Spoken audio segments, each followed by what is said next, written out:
ঠিক আছে, আসসালামু আলাইকুম। কেমন আছো তোমরা সবাই? আশা করছি অনেক ভালো আছো। তো ওয়েলকাম তোমাদেরকে আমার রান্নাঘরে। তো রমজান মাস তো প্রায় শেষই হয়ে যাচ্ছে, আর কয়েকটা রোজা রয়েছে, তারপরেই আমাদের পবিত্র ঈদ। তো ঈদের জন্য কিছু তো প্রস্তুতি নিতে হয়। তার জন্য আমি ঈদের একটা স্পেশাল চিপস পিঠা তৈরি করেছি। আমার ডিসক্রিপশন বক্সে লিঙ্ক দেওয়া আছে, তোমরা গিয়ে দেখে আসবে।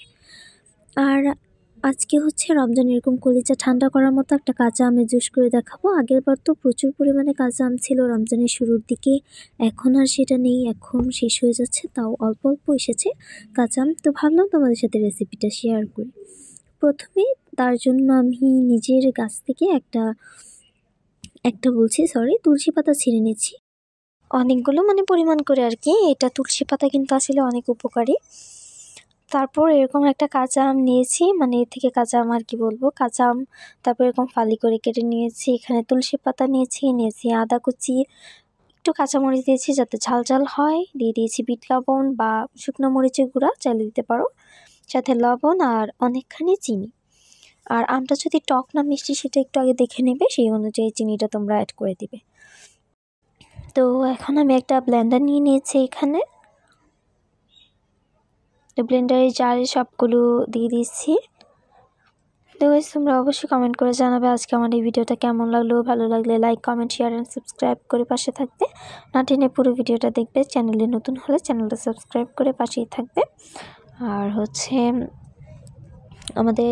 আমি তোমাদেরকে একটা পেজের কথা বলছি। পেজ থেকে তোমরা চাইলে অনেক কিছুই কিনতে পারো। এগুলো একদম রিয়েল একটা পেজ, MMU ক্রিয়েশন। তোমরা চাইলে সেখানে অর্ডার করতে পারো। বিভিন্ন রকমের জিনিস আছে, তোমরা একটু চেক করে আসবে কি। তারপর অল্প পানি দিয়ে দিয়েছি, দেখো। তারপর এখানে আমি এটা ব্লেন্ড করে নিয়েছি।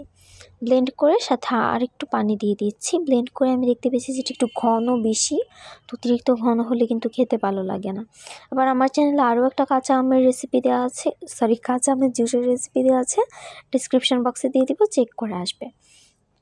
তো তারপর আর কি, খুব সহজেই এভাবেই তৈরি করে নেওয়া বাসায় রমজান উপলক্ষে, বা যেটাই বলো, যেহেতু কাঁচা আম ধীরে ধীরে আসছে, কাঁচা আমের শরবত। তো গাইস, কেমন লাগলো তোমাদের আজকে আমার এই পুরো ভিডিওটা? আশা করছি ভালো লেগেছে। ভালো লাগলে like, comment, share and subscribe করে পাশে থাকবেন।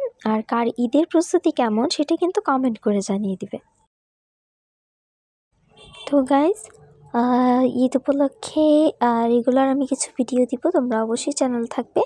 আগামীকাল নকশি পিঠার ভিডিও আসছে, সাথে থাকবে কিন্তু আমার চ্যানেলে কিন্তু অলরেডি নকশি পিঠার ভিডিও দেওয়াও আছে। তো ভিডিওটা একটু লং করলাম, 3-4 মিনিটের মতো হয়েছে। মাত্র 3-4 মিনিটে বানিয়ে নিন কাঁচা আমের জুস। ভিডিওটা লং না করলে শর্টসে চলে যায়, কষ্ট করে ভিডিও করি তোমাদের জন্য, সেই জন্য। তো গাইজ, ধন্যবাদ তোমাদেরকে আজকে আমার এই পুরো ভিডিওটা না টেনে দেখার জন্য। তো গাইজ, খুদা হাফিজ।